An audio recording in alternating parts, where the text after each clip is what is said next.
You're traveling through another dimension, a dimension not only of sight and sound, but a mind, a journey into a wondrous land whose boundaries are that of imagination. Next stop, the SaWGuy podcast.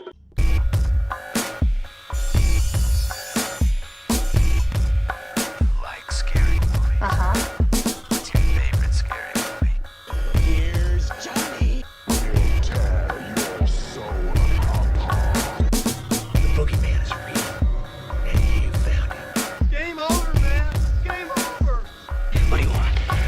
I want to hear you scream.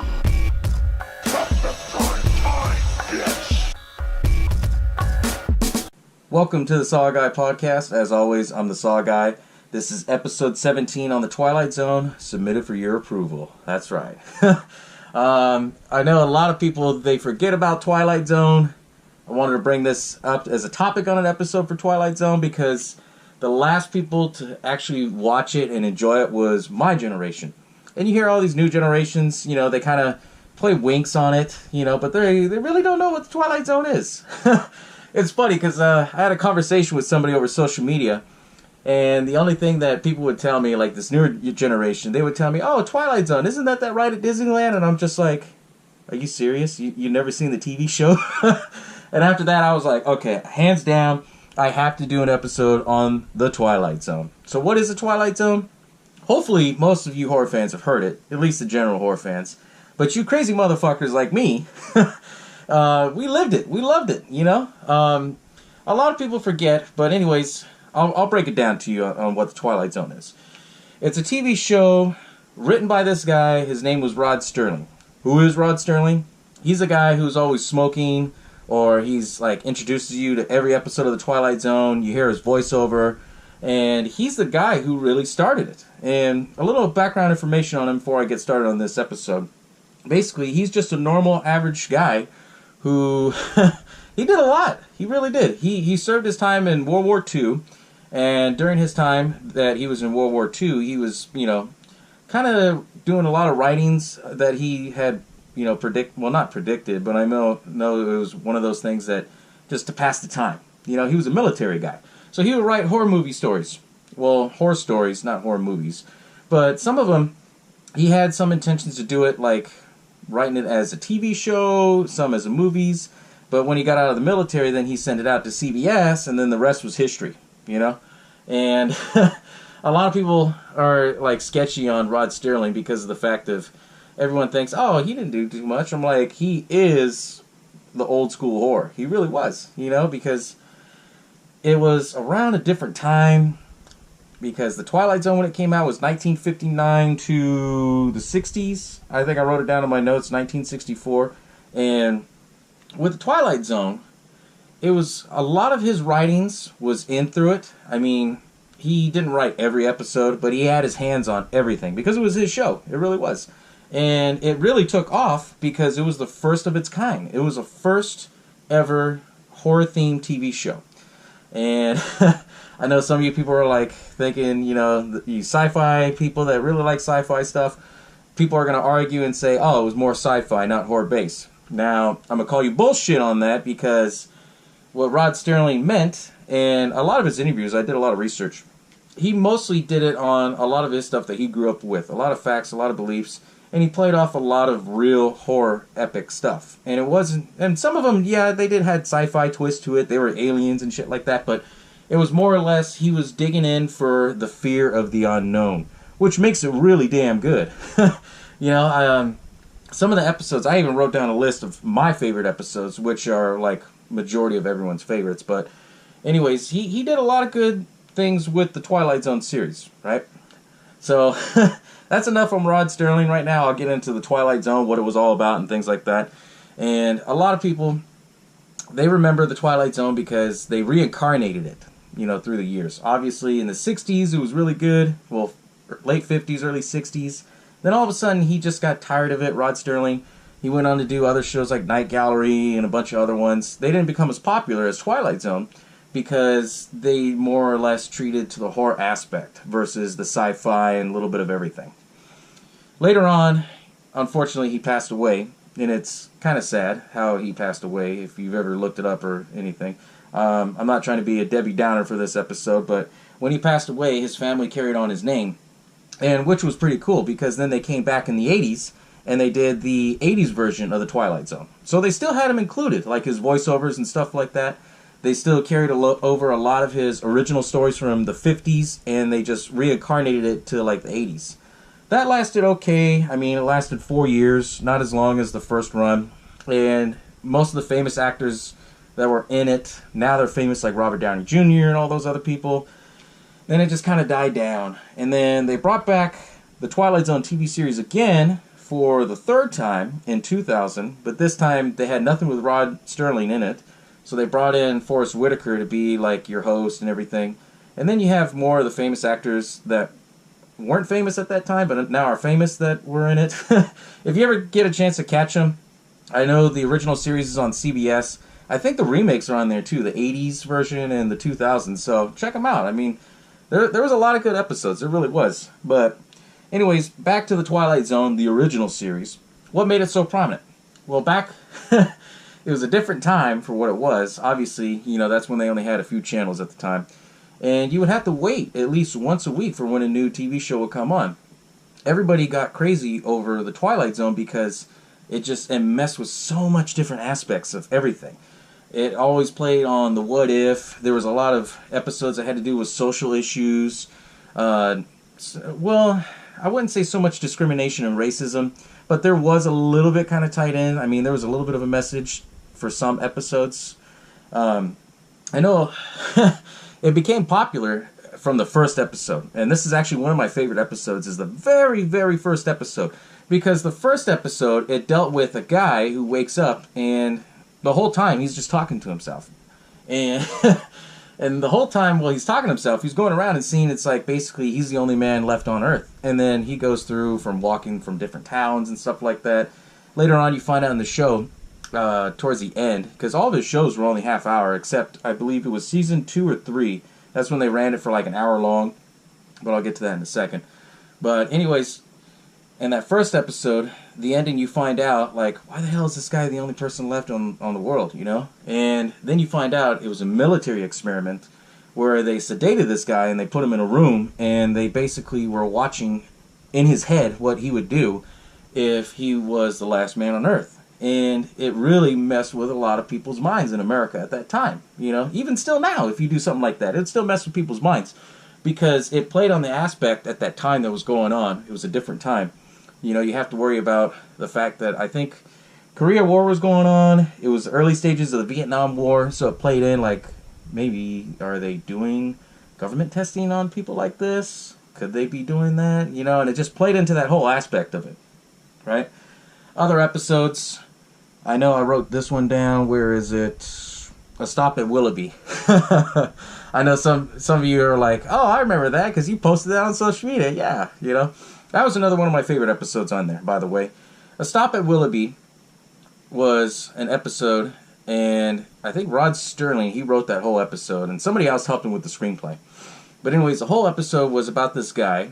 He was a wealthy businessman, and he just got tired. He just got fed up with his job. You know, he's just, it wasn't for him. You know, he didn't want to, you're a simple guy stuck in a high-class job, and he didn't like his boss. He was just getting irritated.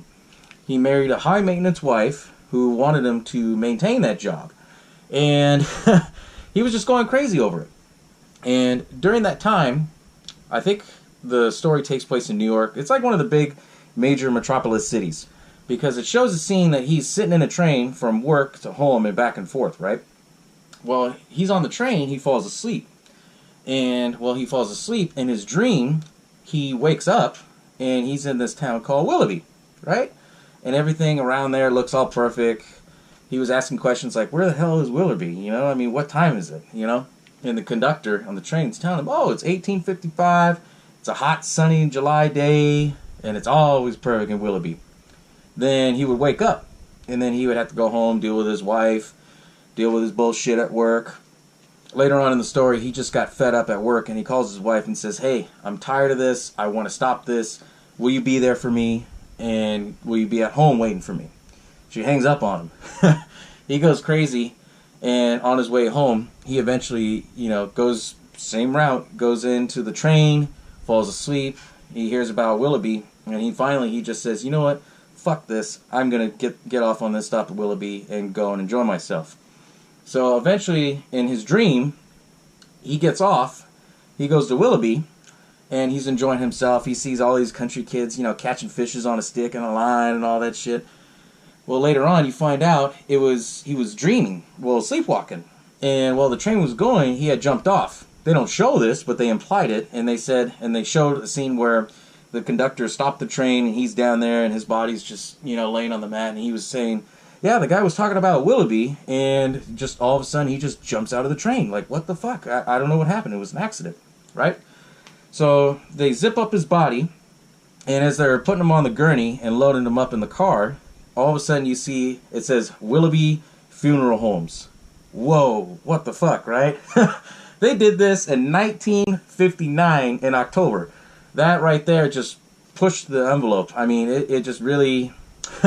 I'm laughing because I saw this episode earlier today, and the whole episode is just push and drive, push and drive. If you haven't seen it, you'll know what I'm talking about. But anyways, this episode really did push it home that it's the aspect of horror. It really was, because in the 50s, you had I Love Lucy, you had a lot of comedy stuff. There wasn't really too much that was pushing the envelope on horror stories. And the best part of Rod Serling to all his stories, none of them really had blood, gore, guts, any of that, because obviously you couldn't do that. The only thing at that time that pushed the boundaries of blood and gore was Alfred Hitchcock's Psycho, and that came out around the same time, but the biggest scene wasn't so much the blood, it was just showing the toilet bowl swirl around, but that's a different topic for another episode. But anyways, back to the Twilight Zone. So you have other episodes, and out of every episode, they had something to deal with stuff like what I was telling you about with Willoughby or military testing, so that really kind of played into a lot of America's fears. Could that shit be going on? Could it not be going on? And later on in the episodes, because every season had about like 30 or 40 episodes. At the time, they didn't do it by seasons, And they would play in a lot of different aspects. Not just the government or everyone controlling or wanting to go crazy and go to a town called Willoughby, but there was other stuff that played off into it too. The same season, right? Season 1, there's another episode that I wrote down was The Hitchhiker. This is another one of my other favorite episodes. If you've never seen this one, go check it out. Season 1, episode 16. The whole story goes, and it has kind of like a psycho-ish twist to it. It's about this lady. She's driving cross-country, right? And she keeps seeing this weirdo hitchhiker that keeps staring at her. And everywhere she goes, doesn't matter what state, what town, wherever, whenever she stops to eat, she always sees this guy that says, hey, I'm hitchhiking, can you take me? Or are you going my way? That was a wink from Wishmaster. If you haven't seen that episode, I talk about that one too. But anyways, the whole episode goes that she's driving cross country to go see her husband. And she keeps seeing this hitchhiker, and she starts losing her mind and going crazy. And then eventually, towards the end of the episode, she's like, what the fuck do you want? She goes up and talks to the hitchhiker, and the hitchhiker tells her, hey, I'm here to carry you over to the next level of life. And she's like, what the fuck are you talking about? Right? He tells her the whole story that she fell asleep while driving on the freeway and crashed back in another state. So the whole time she was driving, it was her ghost and spirit running away from this guy who was trying to take her to the afterlife. Whoa, right?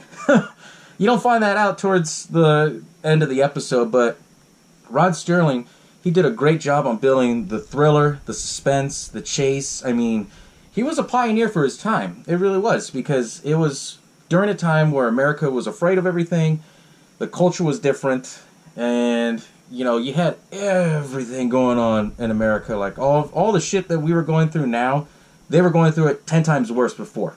And that's what really changed a lot of things. And Rod Serling knew that. He knew that if he could play on social issues and show the real, true horror aspect of real life, that's not really the Twilight Zone. We're living it, And that's the message I got from every episode. Case in point, during the 60s, obviously, you had the civil rights movement and everything all had to deal with, the whole racial segregation and all that. And while that was going on, I mean, he never Rod Serling, he never made an episode that was based on that. But he did put his own take on it. Case in point, there was an episode later on Season 2. Season 2, Episode 6. It's called Eye of the Beholder. And I like this one because I see it as a precursor to They Live, right? So I'll break this episode down real quick because I know I tend to talk a lot. But anyways, this whole episode is about a woman who has bandages on her face. And she's getting facial surgery, plastic surgery done to try and rebuild her face. And the whole time she's asking the nurse, asking the doctor, hey, I need you to take this bandages off. I'm getting tired of it. I want to go outside. I want to feel the air. I want to smell the roses. I want to smell everything. I want to see what the hell's going on. Why is it taking so long? Well, in the whole episode, you do not see anybody's face. They always do it really good. Like, let me get one of my masks, because this was really good. They would show them talking like this at this angle and then move their faces, and then it would be like black, right? And it would build it up, you know? And it was pretty cool how they did that. And then towards the end, you find out when she takes all the bandages off, she's normal, and then she flips the fuck out because everybody, they all have the weird looking face, like the pig nose, and they have the snout. And some of you guys have probably seen the pictures of that or the stills where everyone says it's one of the best episodes. It really is, because the whole episode was playing on the aspect that these alien people that have been living alongside us, they take over our world and they basically run it. And anybody who's born differently, which is normal to us, they're basically ousted and pushed into a village away from the people. And it just, when I saw that episode, and I saw it again today for this episode, it really stuck out to me like, holy shit, like he was really putting his point out there on the whole issue on discrimination and stuff, that we shouldn't judge people and everything like that, and what if America was really like that? And this shit was going on back in 1960. This is when that episode was released. And, you know, here we're, 40, 50, 60 years later and still dealing with shit like that, with discrimination and everything going on. So it's just like, whoa, you know, way ahead of its time. The way how he pushed the social issues with it. And, you know, going back to Rod Serling real quick, a lot of his stories all had to do with issues of everything that he was growing up in life. So there's a lot of episodes that had to do with military. There was a lot of stuff that he's seen and heard of about situations like with hitchhikers and stuff like that. And he really basically had, I wouldn't say a fucked up mind, but he had a very genius mind of like how to entertain people, how to scare people. And it was just interesting how he did that. And it's funny. I laugh at it now because, you know, I was going back to my conversation. I was like, oh yeah, you know, have you ever seen Twilight Zone? I was talking to somebody on social media, and they said, oh, that's just that ride at Disneyland. And oh my god, that shit's just so funny because Twilight Zone was so much more than just a ride. And, you know, I'll get to that towards the end, my thoughts on that. But anyways, you know, so the Twilight Zone was really good. It really was for its time. And this is just the first season. I haven't even gotten into like the second, third, or fourth, and my other favorite episodes, right? But writing them all down, it's just, whew, you had a lot of shit. A lot, for 5 seasons, 163 episodes. That's a lot. And, you know, they are basically cranking out one new episode every week. Kind of like what the SaWGuy podcast does, right?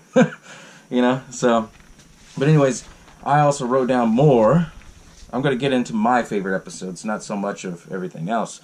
But one of my favorite episodes that really kind of pushed the mark for me, and I know I put it up all over on my Twitter, I put it all over on my Facebook, scenes from, you know, the Twilight Zone.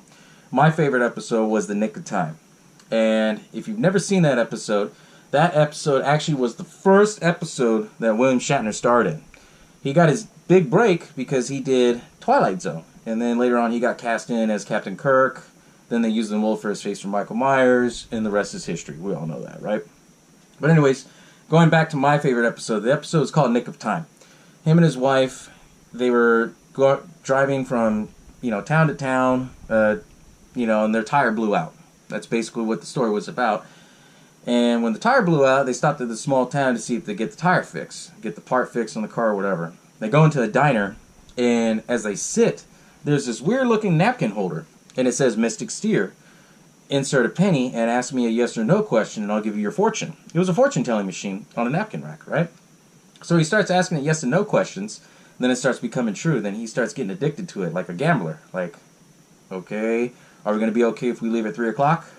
Shh. The odds are in your favor. What? And, it plays on to that aspect of it.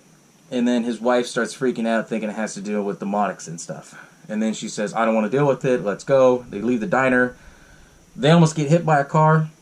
And then he looks at the clock and it says 3 o'clock. And then he starts freaking out like, oh shit, okay, something ain't right. So they go back to the diner, and he starts inputting it in more change, asking yes and no questions. And then basically he asks the final question like, hey, are we going to be able to leave this shithole town?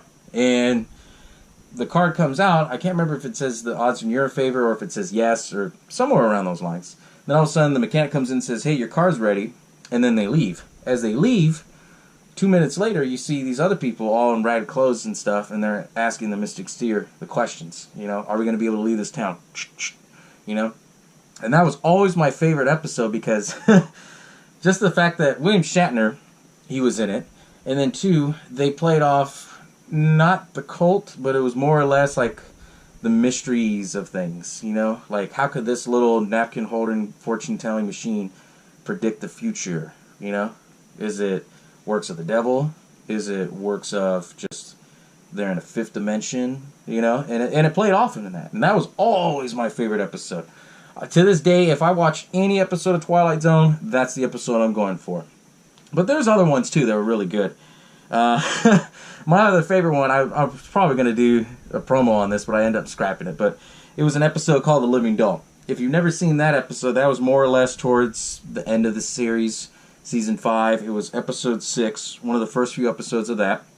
Well, anyways, it's about this guy who marries this woman, and he ends up fathering her child. He ends up being the stepfather, right? And they play on the aspect that he's a stepfather, he's just there because he's married to the woman, he doesn't give a shit about her daughter, and then one day, with him being an asshole to his wife, they went out shopping, she goes and buys this doll called a Talking Tina doll. And it's one of those old school dolls. I think at the time in the 40s where you had to put a key in it, twist it, and then let go, and then it would talk, right? And it would say crazy things, kind of like Chucky would. My name is Talking Tina, and you better be nice to me, They thought it was all just a normal voice box. And the stepdad, as him being an asshole, and how he didn't like the doll and didn't like the girl, like he would do stupid things, and the girl was always nice to him. So they played off on the aspect that the doll was going to go after him, right? And, he would talk to the doll and say, oh, this is an ugly piece of shit, And the doll would come back and say, my name is Talking Tina, and I'm starting to not like you. And so it plays on the whole build-up aspect. Like, how is this doll, is it alive? Is it not alive? Is it a coincidence?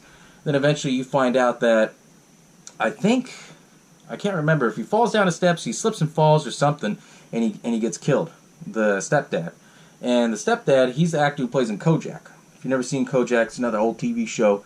There's a horror podcast, I won't go into that one. But anyways, later on you find out that it was actually Talking Tina that had killed him and freaked him out. And throughout the whole episode, he tried to throw out the doll, and then the doll came back, and the doll was telling the daughter things, and then the wife was fighting with the husband, and back and forth, and then that was a creepy fucking episode. that was a Chucky before it's Chucky, And it was really cool how they play that aspect. But in the whole time, out of every episode, they all had a meaning to it. They really did. It wasn't until later on in the series they built up different characters and stuff like that. But the whole series alone, it was... The reason why it still holds up now is because of so many episodes that place about real horror. And I haven't even touched the aspect of the alien concept, right? There was an episode, I think it was on the 4th season. It's called, Will the Real Martian Please Stand Up, right? I believe Eminem got that play off words from this episode. But anyways, this whole episode basically takes place in a diner. All these people are in there and everything, and all of a sudden a spaceship crashes, and they think that aliens came out and went into a local diner, and they were dressed up as normal people. So cops are trying to investigate it. They go in, and they say, wait a minute. So the accident happened over here, and you don't think any aliens have come in here, but you all look fucking weird, so we're gonna find out who the fuck is an alien before we leave, right? So the whole episode's like, could you be the alien because your eye is crooked and it's facing this way? Or can you be the alien because you changed your story so many times? And it plays on this whole aspect of it. Eventually, they don't find out who ends up being the alien, and they all end up leaving. And then, towards the end, you find out that there's a guy sitting there having coffee while the workers over there cleaning the counter. And it shows in a camera angle that he's sitting there with both hands, and he has a third hand that comes out. And then they start talking about which planets they're from. Mars, Venus, and then the guy at the diner working, he has a hat on, one of those old school hats. And he's like, oh yeah, or he said something about being from Mars or whatever. Pulls off his hat, and then he has a fucking third eyeball right there. So the whole time they were aliens. And it played off the aspect of like, okay, could this actually happen? Could this be true? Because that's also at the same time when the whole Jericho aspect was happening, the whole Area 51 conspiracies, all that shit was going on at the same time. So Rod Sterling, he really played in a lot of all these social issues, and he put it all together and called it the Twilight Zone. Because in our reality, in our living beings, none of this could happen, right? But in the Twilight Zone, anything goes, right? So, I mean, that's my take on it. I mean, what do you guys think? Let me know in the comments below if you ever heard of the Twilight Zone. I hope you do. I'm crossing my fingers. If you've never seen any of the good episodes, let me know. I'll comment to you and let you know which is the best ones. I was debating for a while to do like my top 5 favorite episodes on it, but I was like, maybe not. Because Twilight Zone, there's a lot of dialogue into it. You have to be really into it to kind of understand it a little bit, because there's a little bit of different dialogue between everything, But I like it, and I've enjoyed it because I like the old classics. I really do. And some people, they may not like it because I've been told that people don't like it because it's in black and white. Like, I mean, shit, come on. I mean, that cut on production costs, for one. And two, they had color, I think, 59, 60. So it was at a time when you could have it filmed in color, but, cut production costs, they did it that way, right? But anyways, before I end this episode, I know I said there was a season that they went to an hour. I think it was season 3 or 2. And the reason why they did that is because of production costs. And after the first season, even though it was a cult hit, CBS was trying to cut money and try to save money. They're all big businesses. They're always trying to save money, right? And so they basically changed all the camera designs to make it kind of like a soap opera or one of those novellas. So it had like this weird glossy glow to it, and the fans fucking hated it. And if you see the original episodes and then you see that season and then go back to the later seasons, you'll see like the difference in the, not so much the audio, but in the visual. It's really different, and it just makes it think like, what the fuck were they thinking, And the fact that they made it an hour was because they wanted to fill up a time spot, because they didn't have enough for the time spot or something. So they went back and made it for an hour. Season 2 or Season 3, I think they only had like 15 episodes because they were hour long, which equals out to, 30 episodes a season. But with that, it's, I don't, like that, a lot of people are going to say that's the worst season. And the reason being is because there's so much going on in one episode alone in 30 minutes that to do it in an hour, that's just too much, At the time, I didn't know if they were going to plan to do 2 episodes at once, or they were going to do 1 full episode. I think they switched off between it, if I'm not mistaken, But all of them, they're on Hulu right now, if you love The Twilight Zone. And I believe they were on Netflix, but they took them off. But I know you can find all the original ones on Hulu. They have the 80s one. They have the 90s one, or the 2000 ones that came out with Forrest Whitaker. Maybe I might do an episode on that later on. Let me know what you guys' comments are. Let me know what you think about the Twilight Zone. If you are interested in it enough to hear me talk about the 80s version and the 90s version. They also had a movie of it, believe it or not. A lot of people, they liked the movie, but there was so much aspects of it, and I'll get into it real quick. When they filmed the movie, a lot of people said it was cursed because they went against Rod Sterling's wishes and the family's wishes. And they say the movie was cursed because a lot of people, like production people and effects, accidents kept happening. People kept getting hurt. and they still pushed the movie out. And I think there was one major death out of that movie, and they still pushed the movie. And it rubbed a lot of people the wrong way when that movie came out. That's why it's not so much out there like, oh yeah, Twilight Zone the movie. It's not like up there. It's like the number one thing about Twilight Zone. Whenever you hear Twilight Zone, everybody automatically thinks, oh, the original TV show, the Twilight Zone, the theme. They don't remember Rod Sterling like talking what he says and stuff like that. But for me, I've always enjoyed it since I was a kid.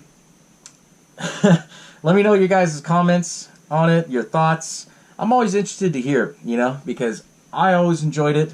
There was a couple episodes that just, but I mean, that's like that with every TV series.